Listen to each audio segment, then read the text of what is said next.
जिससे codified language को आराम से यदि कोई याद करना चाहे वो केवल उन श्लोकों को याद करके समझ सकता है। मैं उदाहरण देता हूँ आपको, जैसे दुग्ध है, एक वर्ग दुग्ध है, ये अष्टांग हृदय सूत्र स्थान में अध्याय 5 है। अब उसको गाय के दूध के बारे में कोडिफाइड लैंग्वेज में सब कुछ कह दिया और वो पद्य रूप में। पहले तो गोदुग्ध के गुण के बारे में बता दिया उन्होंने, एक बहुत बढ़िया सूत्र में बता दिया, अत्र गव्यम तु जीवनीयम रसायनम, 53 पेज में है। हाँ, मैंने मिल गया।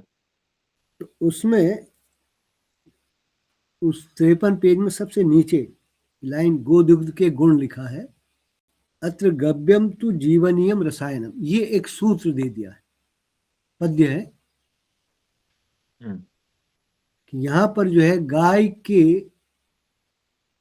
दूध के गुण के बारे में बता रहे हैं।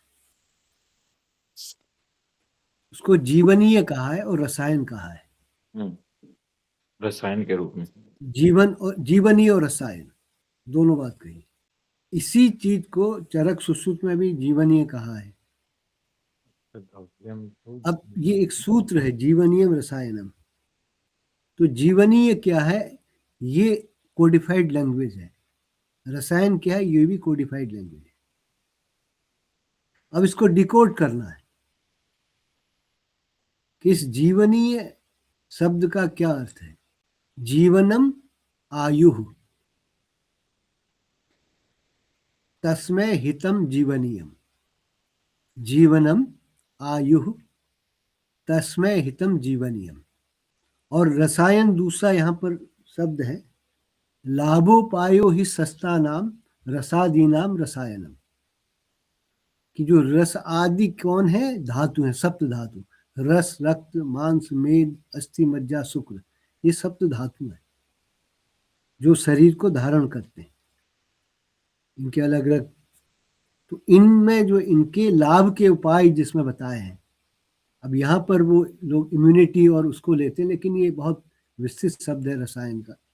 इसमें क्या लाभोपायो? लाभोपायो ही सस्ता नाम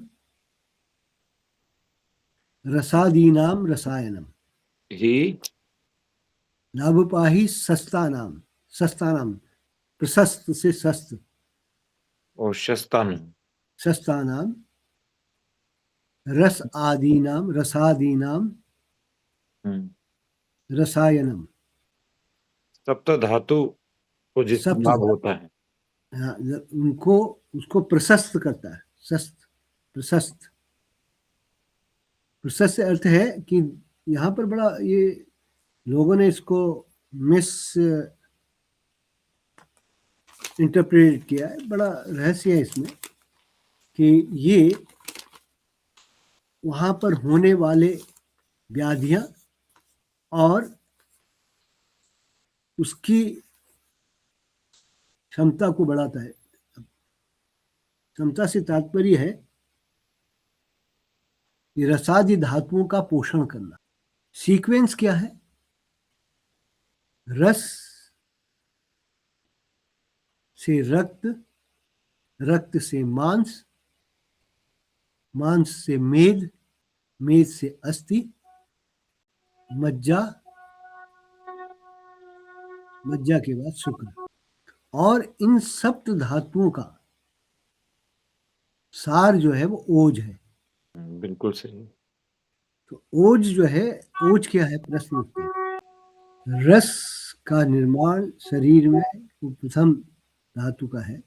ये आहार के जो पोषण एब्स्ट्रैक्ट फॉर्म है, जो शोषण होता है शरीर में जाता है, वो रस का निर्माण करता है। तो उस रस का यदि ठीक से पोषण हो, वो सबसे पहला धातु है। तो आहार का जो पोषक तत्व एब्स्ट्रैक्ट फॉर्म में है, पोषक तत्व, वो जब शरीर में जाता है तो सबसे पहले रस का, तो क्या होता है इसका अर्थ, अगर आप रक्त, रस के बाद रक्त का निर्माण होता है, तो प्लाज्मा जो है पूरा, प्लाज्मा और उसके अंदर जो न्यूट्रिएंट्स है वो जो है वो रस है। प्लाज्मा और इसके न्यूट्रिएंट्स, ये न्यूट्रिएंट्स जितना उसके अंदर रहते हैं, दैट इज नॉर्मल, जिसमें उसकी डेफिशिएंसी से ही डिफरेंट रोगों का, तो आपको यदि किसी को चिकित्सा करनी है तो रस को पहले जानना होगा। अब इस, जब ठीक से न्यूट्रिएंट कार्य करते हैं तो इससे रक्त का निर्माण होता है, रस से रक्त का। तो आप देखिए WBC, RBC, प्लेटलेट्स, ये प्लाज्मा में ही रहते हैं। वाइट ब्लड सेल्स और रेड ब्लड सेल्स, प्लेटलेट्स, ये जितने भी हैं ये रस में ही रहते हैं, तो रस से रक्त का निर्माण होता है। जर्मनी में पॉसिबली एक जर्मन साइंटिस्ट ने कार्य किया था इस आधार पे, और उन्होंने देखा कि हमारे में रस, रक्त, मांस, मेद, अस्थि, मज्जा, मज्जा के बाद शुक्र धातु का निर्माण होता है जिससे फर्टिलिटी। तो उन्होंने क्या किया, स्टेम सेल लिया मज्जा का, बोन मैरो जिसे बोलते हैं, उसका स्टेम सेल लिया, उस स्टेम सेल से उन्होंने ये स्पर्म को निर्माण किया। तो ये बात अब साइंटिस्ट जो कह रहे हैं, ये हमारे वहां ऋषियों ने पहले ही कह दिया था, वर्णित है। तो स्पर्म से, बोन सेल से स्पर्म का निर्माण कर दिया। नहीं, बोन से नहीं, बोन के अंदर जो मज्जा होता है, bone cell, bone marrow, bone marrow से, ठीक, बोन मैरो, बोन से। तो उन्होंने ये इस पर वर्क किया था। मेरे पास कहीं उसका वो होगा, मैं आपको देखूंगा, मैंने एक वो बनाया था। अब ये एक बात होती है, निर्माण जो हो रहा है एक से दूसरे का, सेल्स का या स्टेम सेल का, तो ये कौन करा रहा है, ये प्रश्न उठता है। तो ये इन धातुओं की जो अग्नि होती है, जिसे सप्त धात्वाग्नि कहते हैं, हर धातु की एक अग्नि होती है, उस अग्नि के संयोग से अगले अगले धातुओं का निर्माण हो, और अंत में ओज का। तो ओज बेसिकली, ओज रिफ्लेक्शन कह सकते हैं इसको। हाँ, वो नहीं, ये बहुत अच्छी बात आपने की, ये वाइटल एनर्जी या रेडियंस कह सकते हैं। हाँ, वाइटल, लेकिन ये है क्या, ओजो ही बलम, मानसिक और शारीरिक बल ओज से ही निर्मित होता है, जो अभी धीरे धीरे आप में दिखाई देने लग गया है, अभी तक छिपा हुआ था, आप में ये ओज की वृद्धि हो रही है। आपने स्वयं ख्याल नहीं किया कि आपका जो है ग्लिटरिंग हो गया फेस, मेमोरी बहुत शार्प हो गई होगी, हाँ, और शक्ति, शरीर में शारीरिक शक्ति बढ़ गई है। तो ये जो दिया वो आपको रसायन ने और जीवनी औषधि का काम है। अब उसको प्रारंभ में इसलिए दिया सामने जल से कि विभिन्न प्रकार के जो है शारीरिक जो विसंगतियां हैं उसको समाप्त करने के लिए उसे जल से दिया है। अब ये दुग्ध से लेंगे तो ये बहुत तेजी से कार्य करेगा। तो शरीर, एक बात कही जाती है शिलाजीत के बारे में, आपने पंचकर्म चिकित्सा सुनी होगी, 5 कर्म है उसमें, क्या है वो, वमन, विरेचन, वमन, विरेचन, वस्ति, अनुवासन, आस्थापन एंड शिरोविरेचन। ये पंचकर्म में 5 होते हैं, वमन, विरेचन, वस्ति, उसमें अनुवासन, आस्थापन आता है 2, और शिरोविरेचन या रक्त मोक्षण। रक्त मोक्षण को शामिल करते हैं या इसको, दोनों को ही लेते हैं। चिकित्सक लोग मुख्य रूप से जो इंटरनल मेडिसिन के, वो शिरोविरेचन को लेते हैं, और सुश्रुत संप्रदाय उसको रक्त मोक्षण को लेता है। स्कूल ऑफ मेडिसिन और स्कूल ऑफ सर्जरी। ये उसका रीजन है क्योंकि सर्जिकल उसमें ब्लड का बहुत महत्वपूर्ण है।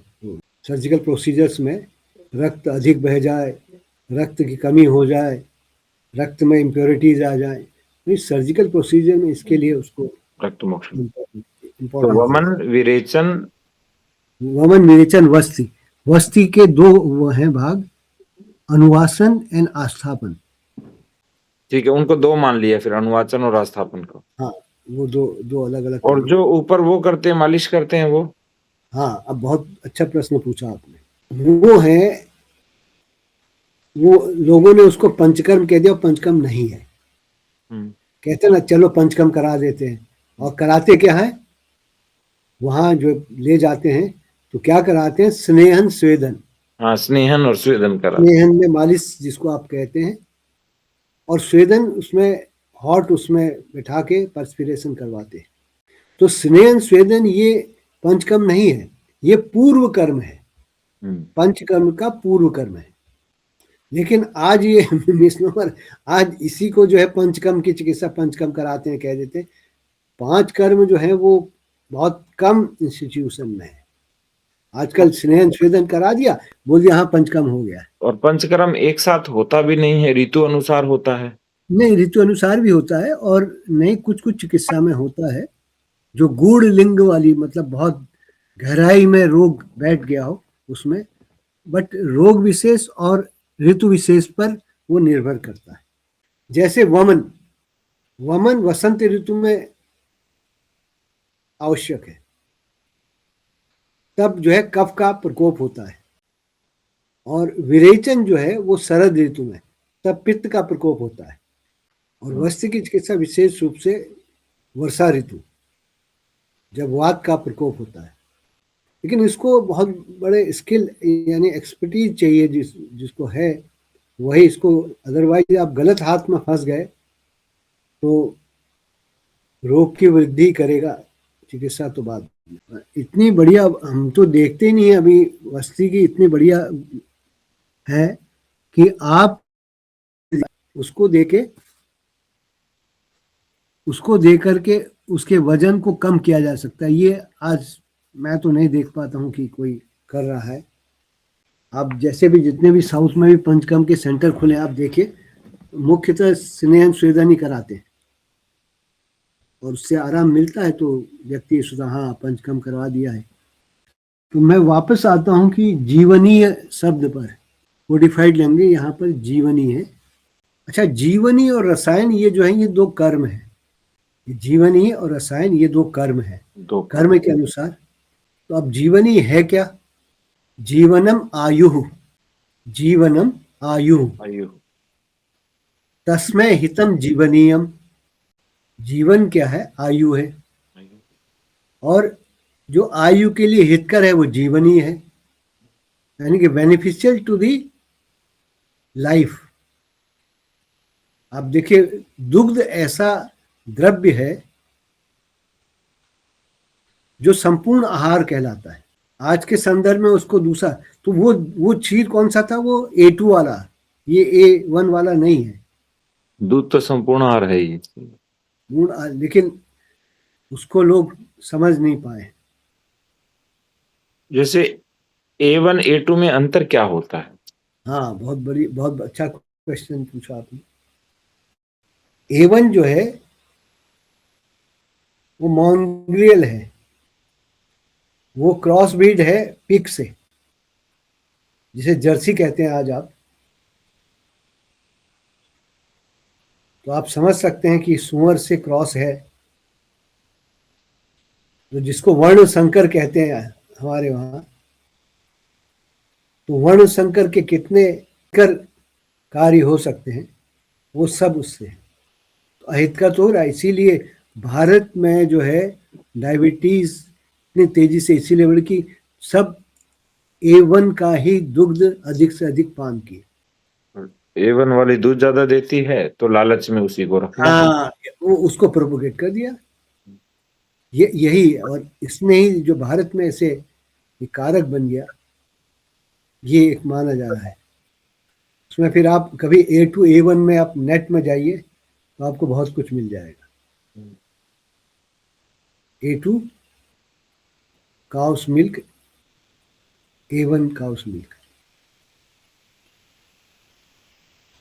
अब थोड़ा इसको जब समझे हैं तो लोग A2 की ओर मुड़ रहे हैं, जो हमारी देसी गायें रही हैं, जैसे सहवाल है, दूसरी और है। तो ये वास्तविक जीवनी है। तो क्षीरम, तो जीवनी को कहा जीवनम आयु तस्मै, तो आयु के लिए हितकर है। तो इसीलिए चरक संहिता में क्षीरम जीवनीया नाम एक स्पेशल कोडिफाइड लैंग्वेज में लिखा है, क्षीरम जीवनीया नाम। आयु के लिए हितकर है, वो जीवनी है, और उसमें क्षीर यानी कि गाय का दुग्ध सर्वश्रेष्ठ है। क्षीरम गो क्षीरम, जितना भी क्षीर सभी का उसको हितकर कहा है, लेकिन उन सब में श्रेष्ठ जो है गोक्षीर है, गाय का दुग्ध। तो इसको अष्टांग हृदय में भी अब ये इसके गुणों के बारे में बताया, ये कैसे किस लिए हितकर है, इसको संदर्भित किया है। एक जैसे ओज हृदय में निवास करता है ऐसे बोलते हैं। हाँ, ओज का नहीं, दो है, एक अष्टबिंदु और द्वय अंजलि, दो प्रकार का है। अष्टबिंदु तो हृदय में निवास करता है ओज, और द्वय अंजलि और संपूर्ण शरीर में। आपने बहुत एक गहरा प्रश्न पूछ लिया, इस पर मैंने जर्मनी में एक लेक्चर दिया था।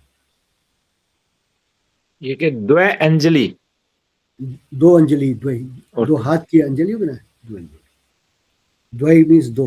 द्वय, ये सर्व शरीर में व्याप्त है। अष्टबिंदु ओज को हृदय में कहा है, और ये ओज ही बल है, जिसको आज की भाषा में आप कह देते हैं ना कि इम्यूनिटी लॉस हो गई है। इम्यूनिटी यही है, प्राण यही। हाँ, मतलब उसकी शक्ति को बढ़ा, बहुत बहुत गहरा रहस्य है इसमें। इसमें गहरा रहस्य ये है कि जो चेतन तत्व होता है, चेतन तो आग्नेय है, अग्निशम, और उस चेतन तत्व के चारों ओर ओज, जिसे सोमात्मक कहा है। मेरी बात को पकड़िएगा, ये चेतन है, चेतन को जो धारण किए है वो कौन है, ओज। चेतन को अगर चिकित्सा के दृष्टि से देखें, उसको धारण किया है ओज। ओज का स्थान भी हृदय में है और चेतन का भी। और ठीक है, तो इसको इस रूप में कह सकते हैं कि जो हमारी आत्म तत्व है, वो जो दिखाई देता है वो ओज के रूप में दिखता है शरीर। बस आपने पकड़ा, मतलब हम उसके नजदीक तक पहुंचते हैं। उसमें एक चरक में सुश्रुत में दिया है, ओजो सोमात्मकम शीतम मृदु स्निग्ध पिच्छलम, एक सूत्र है वो, उस पर हम कभी ओज पर अलग से, क्योंकि ये बहुत महत्वपूर्ण तत्व है। तो ओजो ही बलम, ये ओज ही बल है। अब बल को आप कैसे वो करेंगे समझने के लिए, हमने कह तो दिया ओजो ही बलम। तो बल क्या है, शारीरिक बल। जो शारीरिक बल है, जो श्रम शक्ति को देता है, प्रदान करता है, बढ़ाता है, वो ओज से ही मिलेगा। और धी धृति स्मृति रूपी मेधा शक्ति को भी, यानी कि शारीरिक बल और मानसिक बल, ये ओज से रिफ्लेक्स होता है। मैं आपको ओज वाले दो तीन लोगों का उदाहरण देता हूं। कौन ओजो थे, ओजो वाले थे? मदन मोहन मालवीय जी, राधा कृष्णन जी, रामकृष्ण परमहंस, जो भी, विवेकानंद, एल्बर्ट आइंस्टीन, जितने भी बहुत उच्च कोटि के, वो सब ये ओज के, जिनका ओज प्रधान। ओज यदि इंटैक्ट है तो शरीर का बल बना रहेगा, शारीरिक और मानसिक दोनों। अब देखिए, इसका मैं आपको एक बहुत बड़ा उदाहरण दे रहा हूँ, इसको आप पकड़िएगा। ओज किससे बनता है? मैंने अभी धातु के सीक्वेंस में बताया था आपको, कौन सा धातु जिससे ओज बनता है? ये मज्जा से अंत नहीं, रस शुक्र से। शुक्र से। अंत में आए तो शुक्र आ गया, ठीक है। अंतिम शुक्र, उससे ओज बनता है। रस, रक्त, मांस, मेद, अस्थि, मज्जा और शुक्र। शुक्र।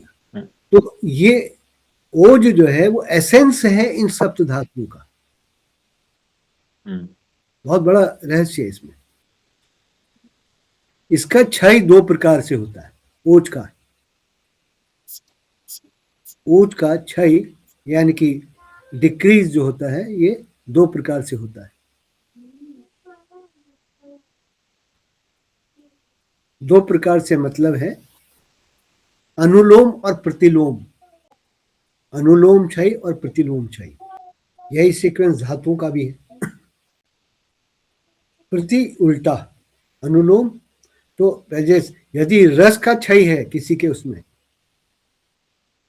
ये बहुत महत्वपूर्ण स्टेटमेंट है मेरा, यदि रस का क्षय है तो रक्त का भी क्षय होगा, रक्त का क्षय होगा तो मांस का भी होगा, क्योंकि उनकी अग्नियों से अगली धातु का निर्माण होता है। इसीलिए हमेशा आप शुद्धाहार या शुद्ध औषधि की बात करते हैं। इसीलिए वही शुद्ध नहीं है तो आगे निर्माण क्या हो? कहां से करेगा? अब एक बात और महत्वपूर्ण यहां पर है, जो अत्यधिक शुक्र का क्षय करते हैं तो उनमें क्या होगा आप समझ सकते हैं। Excessive intelligence in sexual activity, आप समझ गए कि उससे ओज का क्षय होना है। इसीलिए हमारे वहां ब्रह्मचर्य को महत्व दिया है। इसीलिए हमारे वहां ब्रह्मचर्य को महत्व दिया है। यदि ब्रह्मचर्य आप में है तो आप ओजस्वी कहलाएंगे, क्योंकि आपके उसमें ओज की वृद्धि है, जो शारीरिक और मानसिक बल का द्योतक है। जब हम सुनते थे राजीव दीक्षित जी को, तो उन्होंने कहा कि हमारे यहाँ शास्त्रों में तो ये वर्णित है कि पुत्र प्राप्ति के अतिरिक्त कभी होना ही नहीं चाहिए कुछ। बिल्कुल, ये चरम है। तो मतलब ओज को नहीं, शुक्र का क्षय नहीं करना चाहिए अन्यथा। और मैं आपको एक उदाहरण बता दूं, ट्यूबरकुलोसिस आपको मालूम है सबसे ज्यादा किस में है? टीबी के पेशेंट। मैंने इस पे भी विचार किया था, सोचा भी था, किस किस किस में ज्यादा दिखाई देता है टीबी?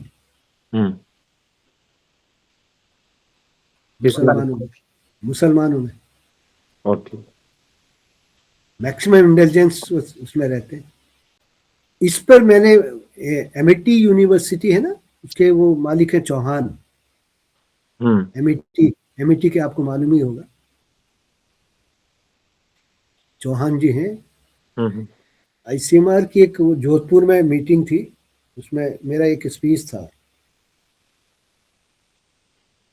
तो उन्होंने सुना था। फिर उसके बाद वो बोले, डॉक्टर साहब रिटायर कब हो रहे हैं? हमने कहा कि 18 में। बोले आप उसके बाद सीधे एमआईटी में आ जाइए। हुआ क्या, उसके बाद हमें इमेरिटस प्रोफेसर मिल गया, तो हमने उनको मना कर दिया। भाई अपने संस्थान में रह के अलग बात है। वो कहे थे मेरे से कि आप आ जाइए मेरे उसमें। हमने, क्योंकि इमेरिटस प्रोफेसर था वो ज़्यादा एक, और एक छोटी सी उससे बदना जो है, एक राष्ट्रीय स्तर पर बदना अंतर पड़ता है। ये तो है। अब इसका देखिए बहुत बड़ा रहस्य है। अब ये जो क्षीरम जीवनीय नाम, यानी कि दुग्ध को जीवनीय कहा है, जो ओज की वृद्धि करता है। ओज में जो गुण हैं वो सभी गाय के दूध में पाए जाते हैं। जैसे आप एक और एक दो हो गया, द्विगुणित हो गया। तो उस ओज के जो गुण हैं वो दिया हुआ है, वो अगर गाय का A2 मिल्क अगर पिया जाए तो ओज की वृद्धि होगी आपके शरीर में। तो अब आपको उसके बाद दुग्ध का सेवन करना है। आप उसको जब लेने के बाद दूध जितना चाहे पी सकते हैं, 1 गिलास 2 गिलास मलाई के साथ, तो ओज की वृद्धि करेगा अगले महीने पूरा। तो ये गुणात्मक परिवर्तन। तो अब सिमिलर मुझे आपका महत्व पता चला कि पहले जल से क्यों दिया, ताकि शारीरिक विसंगति और कमियां दूर हो जाए। हाँ, धातुओं को निर्माण मैंने डिकोड कर दिया आपको। मैंने अभी तक किसी को डिकोड नहीं किया, तो मेरी चिकित्सा का वो है अपने अपने अब तो हमने आपका शिष्यत्व ग्रहण कर लिया है। तो और ऐसा ना, योग्य शिष्य भी तो होना चाहिए। ये किसको बताएं। मैं जो जर्मनी में मैंने जो लेक्चर दिया था, कभी उस पर मैं आपको दिखाऊंगा। मैंने बना हुआ है मेरा वो स्लाइड। कभी इसके बाद अगले में कभी तो 1-1.5 घंटे का लेक्चर केवल ओज पे दूंगा। ओज पे। तो ओज वाले ऐसे ही दुग्ध ही नहीं है, ओज बढ़ाने वाले ऐसे औषधि भी हैं। औषधि मीन्स आहार द्रव्य भी हैं और औषधियां भी हैं। क्योंकि यदि ओज की वृद्धि है, ओज, तो उसको व्याधि प्रतिरोधक क्षमता बढ़ा देता है। सम्यक ओज व्याधि प्रतिरोधक क्षमता को बढ़ाता है, इसको आज की भाषा में इम्यूनिटी बोलते हैं। मतलब हमको तो ये लगता है हमारा देश का दुर्भाग्य कहूंगा मैं, न उसको कोई समझना चाहता है और न उसको प्रयोग करना चाहेगा। अब आप समझ सकते हैं कैसे ये संभव है कि आप चाहेंगे व्याधि प्रतिरोधक बनाए। तो शिलाजीत की बात आपको थोड़ा सा उस पर भी हिंट दे दूं, ज्यादा नहीं दूंगा अभी।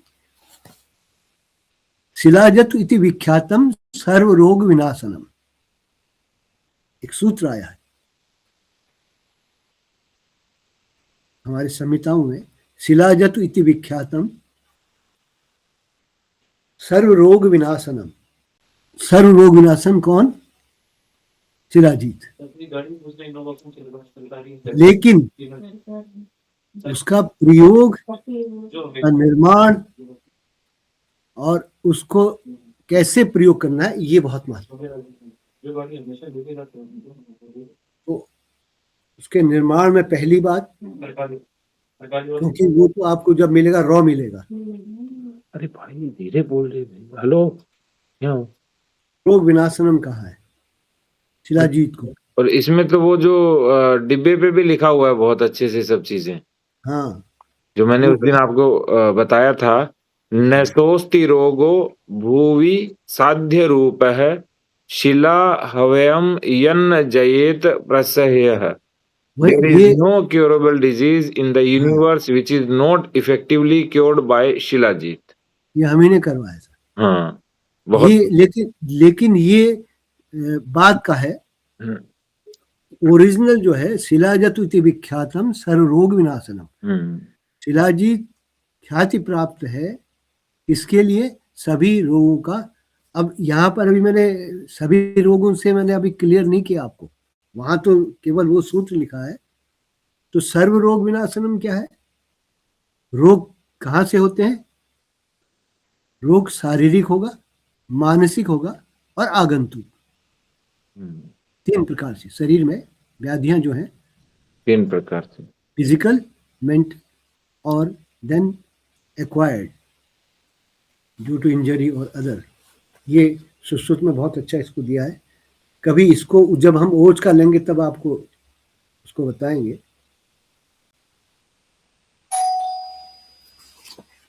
4 पाद आया है। भिषक द्रव्याणि उपस्थाता रोगी पाद चतुष्टयम।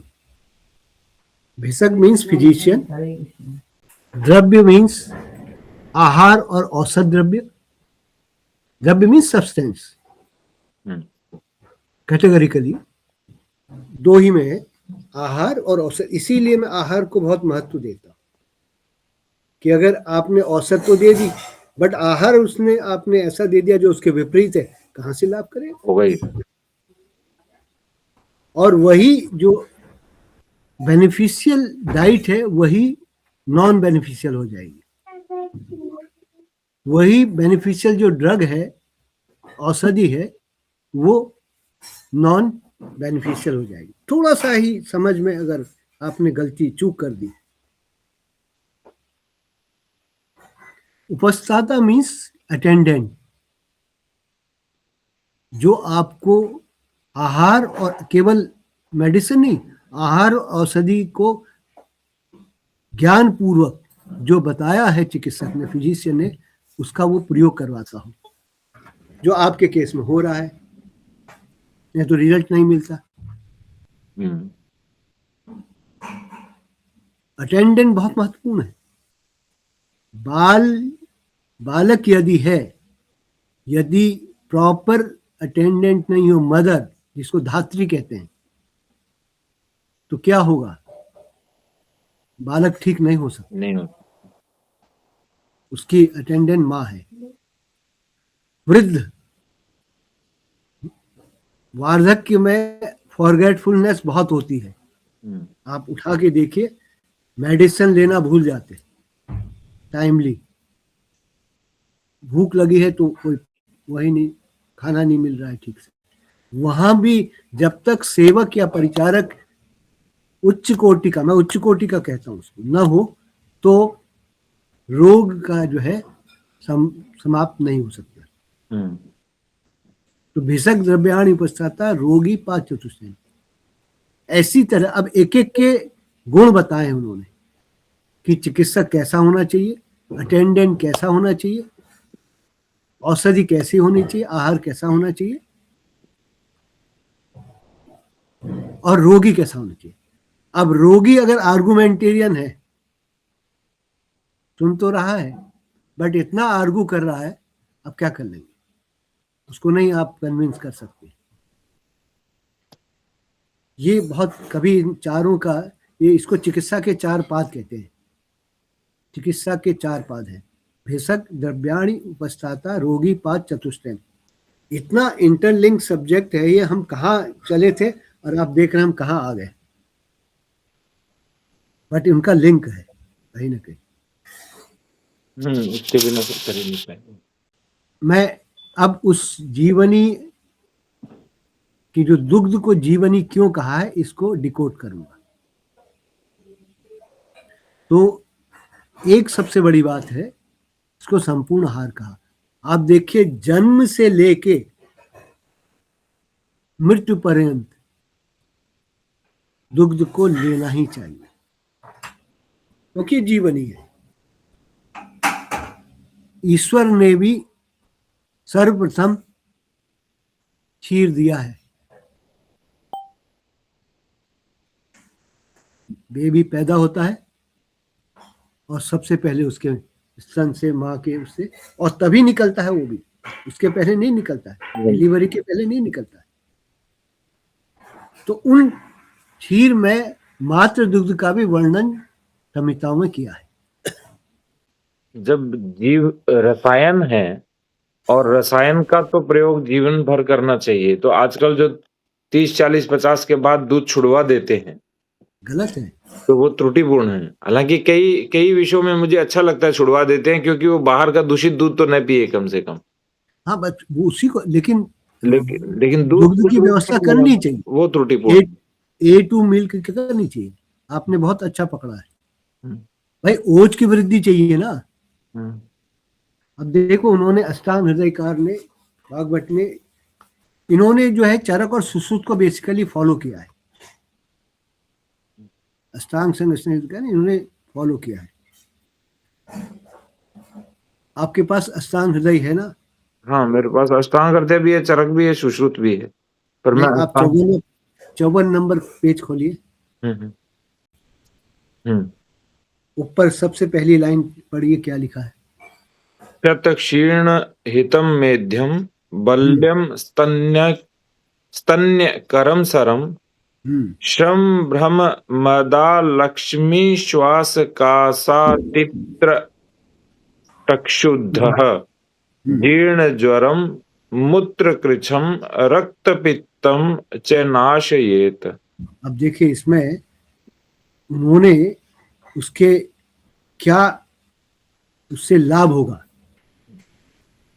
जीवनी कहा ना मैंने, छत छीण, इंजरी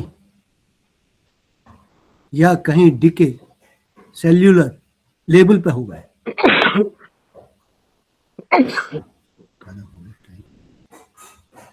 जी बताएं। तो अगर छत है बॉडी में कहीं किसी चीज का, जिसको आप साधारण भाषा से चोट लगना कहते हैं, वो इंटरनल भी हो सकता है, एक्सटर्नल भी हो सकता है, सेल्यूलर लेवल पे भी हो सकता है, इंट्रा सेल्यूलर भी हो सकता है, और क्षीण में कमी हो सकती है। क्षीण हितम मीन्स उसके लिए क्षय हो जाए, कहीं पर कमी हो जाए, तो ऐसे रोगियों के लिए हितकारी है, लाभकारी। दुग्ध की बात कर रहे हैं। मेध्यम, मेद्य शब्द ये अब देखे, वो तो शारीरिक था, मेद्य जो है वो मेधाए हितम, यानी कि मस्तिष्क में धी धृति स्मृति रूपांतु मेधाया हितम, मेध्यम। 3 कंपोनेंट्स हैं मेध्य के, धी बुद्धि, धृति धारण शक्ति, स्मृति अतीतानुभूति स्मरणम। अर्थात बुद्धि के लिए तो बहुत ही अच्छा है ही है, इसीलिए बालकों में तो निरंतर देना चाहिए। 3 कंपोनेंट ना, आपके इंटेलिजेंट कौन होगा, बुद्धिमान कौन होगा, जिसपे बहुत अच्छी तुरंत उत्पन्न बुद्धि, जिसमें धारण शक्ति बहुत अच्छी होगी, कोई बात कहो तो उसको वो रिटेन कर ले, power of retention, power of acquisition और पावर ऑफ रिकलेक्शन। स्मृति भी बहुत अच्छी होनी चाहिए। अब आपके सही समय में स्मृति नहीं आई, आप बैठे हैं मीटिंग में और आपसे कुछ बोला जा रहा है, आप बता नहीं क्यों, स्मृति मेमोरी तो ये बहुत ही महत्वपूर्ण है गाय का भी। जैसे कंठस्थीकरण मेरा धीरे धीरे कम हो गया, तो उसका क्या कारण? अब हो जाएगा। नहीं, उसका कारण तो है आपका जो एक्टिविटीज ब्रेन की वो एनलार्ज हो गई और वहां भर गया। अब धीरे धीरे वो आप बुद्धिवर्धक लेंगे तो है एक प्लांट, वो आ गया कलकत्ता से मेरे पास, मैंने लगा दिया गमले में। मंडूक पर्णी मैंने कहा था कि जो मेद्य रसायन, उसको मेद्य रसायन कहते हैं, वो कभी अलग से बताएंगे। वो मैं आ चुका मेरे पास, जड़ आ गया है, वो लग जाए तो फिर उसको ट्रांसफर करवाएंगे। उसकी 5-6 पत्ती 10 पत्ती ले लीजिए, मेमोरी देखिए 7। रिटेन तो बहुत अच्छा होता है, पर कंठस्थीकरण बहुत कम हुआ है पहले से। वो उसका कारण है ना कि मल्टी चैनल्ड हो गया ना आपका ब्रेन का फंक्शन। रिटेन तो जैसे एक बार आ गया तो उसके बाद फिर वो भूलता नहीं। इन जनरल में 1 से 2 बार बस बहुत रहता है। नहीं, जो सबसे श्रेष्ठ है ना, आप जो है उसको नॉन वोलेटाइल बना देते हैं लिख के, वो सबसे महत्वपूर्ण है। बल्य यानी कि शारीरिक और मानसिक स्ट्रेंथ देता है। स्तन्यकर, ये माताओं के लिए आया होगा। माताओं के लिए, बिल्कुल ठीक। सरम, सरम मीन्स अनुलोमन प्रोक्तम। सर एक शब्द आया यहाँ पर, ये भी एक कर्म है कि अगर पेट में बहुत अधिक गैस होती हो या पित्त की वृद्धि होती तो उसको ये निकाल देता है। लेकिन आज उल्टा कहते हैं, हमें दूध ही नहीं, क्यों, वो सब A1 पी रहे हैं, A2 होगा तो कभी नहीं करेगा। हमारे प्रिस्क्रिप्शन में हम साफ कहते हैं भाई A2 पियो, ये वाला। अब देखिए इससे क्या है, और आज तो जैसे ही पित्त बनता है, गैस बनती है, दूध बंद कराते हैं सबसे पहले। गलत है वो तरीका है उसको लेने का। क्योंकि इसको कहा है, क्षीर को वात और पित्त दोनों का समन करता है। अब यहाँ पर लिखा है श्रम भ्रम मद, यानी टॉक्सिकेशन को भी खत्म करता है। अलक्ष्मी, अब जब ब्रेन शार्प हो जाएगा तो लक्ष्मी तो आएगी ही। श्वास कास अति त्रुट क्षुद जीर्ण ज्वर, इस सब का ये नाश करता है, यानी इन सब को समाप्त करता है। ये तो जैसे कफ में मलाई निकाल करके और सौंठ डाल करके दूध पीना चाहिए। दूध पिए। इलायची चूसे बाद में, तेल वाली, बिना तेल वाली नहीं। आजकल सब बिना तेल वाली। तेल वाली की पहचान है वो अंदर से जो बीज होते हैं वो काले होंगे, आप तोड़ेंगे तो अंदर से वो काले होंगे, और जिसमें तेल निकल जाता है वो ब्राउन और लाइट कलर के होते हैं। वो सब उसमें से हाइड्रोलिक प्रेशर से ऑयल, जो एक्चुअल मेडिसिनल प्रॉपर्टी है, वो निकल जाता है। वैसे एक सितुपलादी चूर्ण आता है,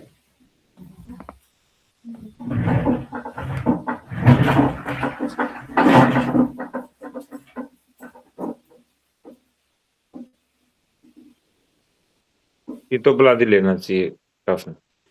लेकिन सितुपलादी सही मिले बना हुआ, हम उसका फॉर्मूला बता देंगे, घर में बना सकते हैं। अब आप तो फॉर्मूला बता दीजिएगा, मुझे व्हाट्सएप कर दीजिएगा। हाँ, सितोपलादी हम घर ही बना लेंगे। बिल्कुल उसको बना लीजिए, वो सबसे बढ़िया है। ठीक। आगे इसमें दूध में अब तो दूध का करेंगे। अब इसमें जो है 8 प्रकार के दुग्धों का वर्णन है। 8 प्रकार के, इसमें मात्र दुग्ध का भी वर्णन है। ये मूत्र कृच्छ क्या होता है? मूत्र कृच्छ जो है डिफिकल्टी इन यूरिनेशन।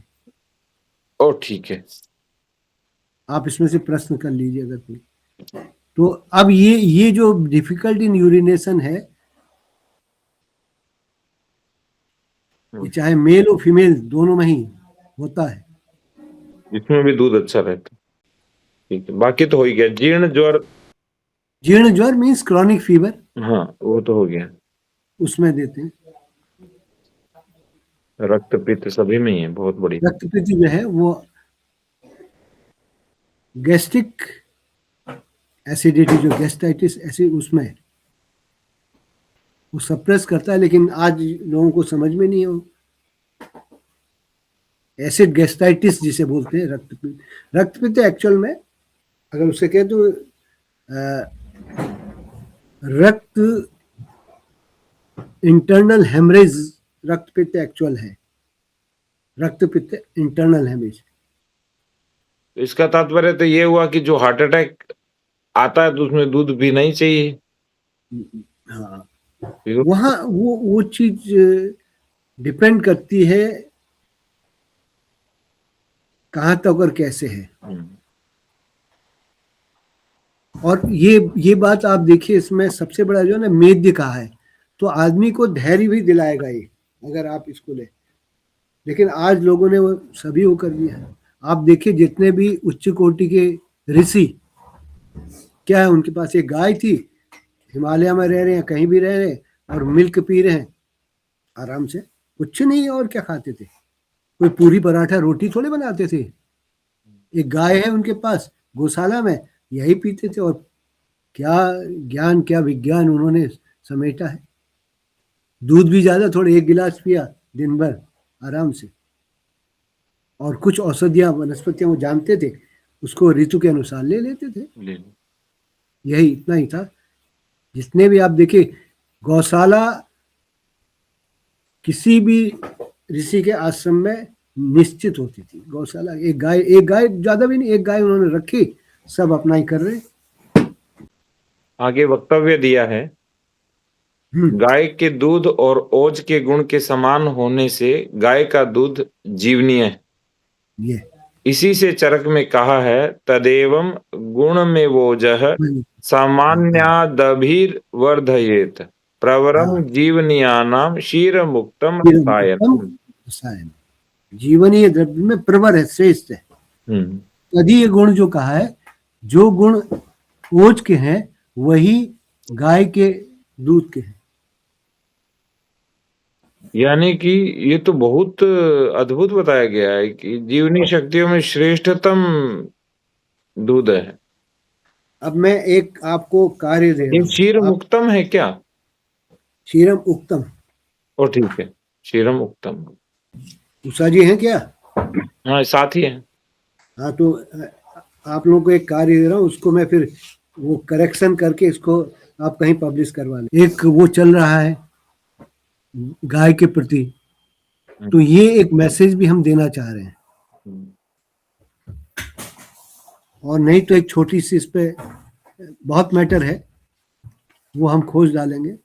हाँ ठीक है, वो और करवा लेंगे, कोई समस्या नहीं। हम लोग उसको, आप कहेंगे ना तो प्रैक्टिकल वर्क होगा ना, और थ्योरेटिकल तो बहुत है। एक मैं ये कह रहा था, जैसे दूध को कहते हैं कि संध्या में पीना चाहिए, सुबह और दोपहर में नहीं, ये क्या बहुत है? बहुत बहुत बढ़िया आपने प्रश्न किया, बहुत अच्छा प्रश्न है। देखिए, गाय के सुबह के दूध के और शाम के दूध के गुणों में भी अंतर है।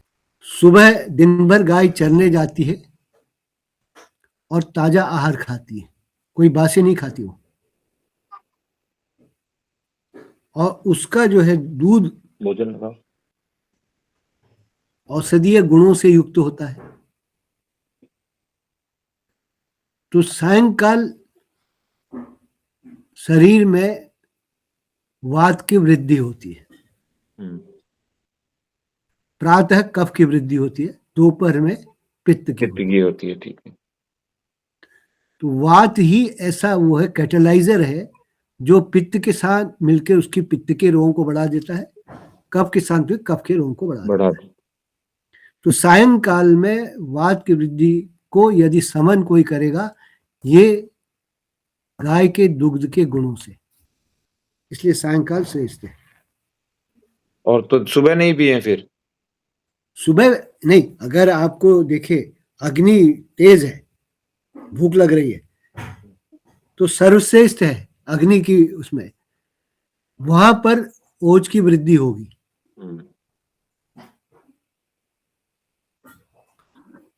अब आप पी के देखिए। और एक और इसमें बताता हूँ रहस्य। वैसे बचपन से मैंने सुबह ही पिया है दूध, खूब पिया है। हम लोग भी सुबह पीते थे। अब छोड़ा है हम मैंने, अब लोग शाम को लेता हूँ केवल। हम लोग भी सुबह ही आता था, पीते थे। और कुछ ऐसा संयोग रहा है कि जहां भी रहे वहां हमें गाय का कहीं ना कहीं से मिल ही जाता रहा है। बचपन में हमारा नाम भी गोपाल था, मतलब जो जन्म वाला नाम है गोपाल है। हमें बड़ा अच्छा लगता है गाय का वो। हम कहते हैं हमें खाना वाना मत दो, कोई बात नहीं, हमें दूध दे दो, दूध हम कितना ही कभी भी पी सकते। तो ये, और इसमें भी फिर गाय के दूध के दो प्रकार का, एक तो धारोष्ण दुग्ध। इसमें अंत में दिया हुआ है 55 नंबर पृष्ठ में, हाँ उसमें दिया है कि पके और धारोष्ण दूध के गुण। हाँ, उसी की बात मैं कह उसमें रहा हूँ। लिखा है कि ओटाया दूध अतिशय गुरु होता है, भारी होता है, हाँ, और धारोष्ण दूध अमृत के समान होता है। तो इसका अर्थ है कि गाय का दूध निकालते ही पी लेना चाहिए, वो श्रेष्ठ होता है।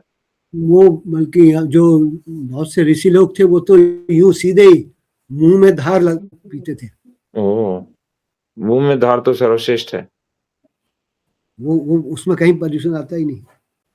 लेकिन धारोष्ण को अमृत के समान, अगर आपने उसको उतार लिया, बर्तन में रख लिया दूध को, तो वो अभिसंधि होता है। अभिसंधि मीन्स मार्ग में अवरोध करता है, यानी कि गुरु होता है थोड़ा।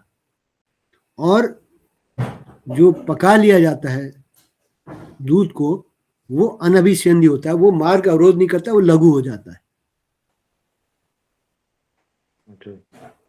तो हम तो बर्तन में निकाल के पीते हैं, धारोष्ण पिए या नहीं पिए? धारोष्ण इसलिए उतना बहुत से उसमें वो है, उचित है पका के पीजिए, लघु रहता है। जैसे औषधि लेंगे उस समय तो धारोष्ण पी लें चाहे, उसके बाद 1 गिलास। हाँ हाँ, नहीं, धारोष्ण नहीं, अभी उसको नहीं करिए। यहाँ पर जो एक जो हमें लगता है, ये सभी दुग्ध के बारे में बताया है, तो धारोष्ण जो है वो माँ का दुग्ध से मतलब है, उसमें धारा निकलती है ना, वो सीधे ही जाता है, क्योंकि इन बिटवीन स्पेस नहीं होना चाहिए। इसीलिए माँ का दूध पी के थोड़ा सा गुरु होता है, बच्चा सोता है अच्छा। जो बालक को माँ दूध नहीं पिलाती है, उसकी निद्रा भी और उसका पौष्टिक उतना नहीं मिलता उसको। अब इसमें एक बहुत अच्छी औषधि है जो आपको हमने दिया भी है। हाँ, अब याद आ गया, वो शतावरी आप अकेले ही ले रहे हैं कि उषा जी को भी दे रहे हैं? उषा जी ले रही हैं अभी तो। हाँ ठीक है, रस निकाल के। संध्या में तो दूध में मैं भी ले रहा हूँ। ठीक है, बिल्कुल ठीक है।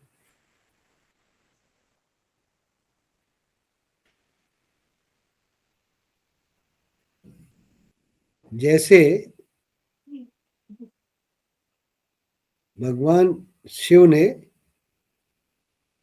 माँ कहूँ मैं अनुभव अपना, सत हरि भजन जगत सब सपना, तो आप आयुर्वेद का साथ में अनुभव भी अब आपको मिलेगा।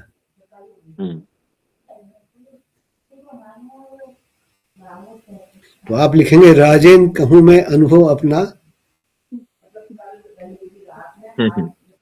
ये आपकी लाइन होगी। और आप अच्छी लाइन होगी, राजेन कहूँ उषा संग अनुभव। हम तो साथ ही लिखते हैं अपना दोनों का अनुभव। वही तो कह रहे हैं, दोनों का ही अनुभव आएगा।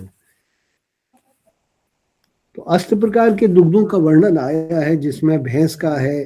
भैंस का बहुत, उसको बहुत गुरु कहा है, बड़ी विशेषता है। किसी को नींद नहीं आ रही हो ना, भैंस का दूध पिला भैंस का दो, दूध पिला दो। और ज्यादा, इससे भी ज्यादा। अगर नहीं आ रही है तो मलाई खिला दो, रोटी मलाई, खूब जम के सोएगा, इतना गुरु होता है। फिर बकरी का दूध आया है। बकरी तो लघु होता है, उछलती कूदती है ना, दौड़ती भागती रहती है, वो लघु का होता दूध स्वास्थ्य के लिए कैसा रहता है? किसका? बकरी का। अच्छा है, लघु है ना। कुछ लोग पीते हैं बहुत।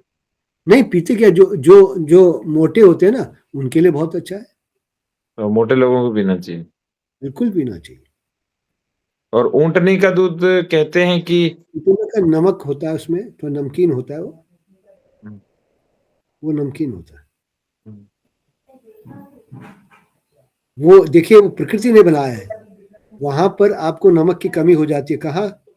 डेजर्ट में।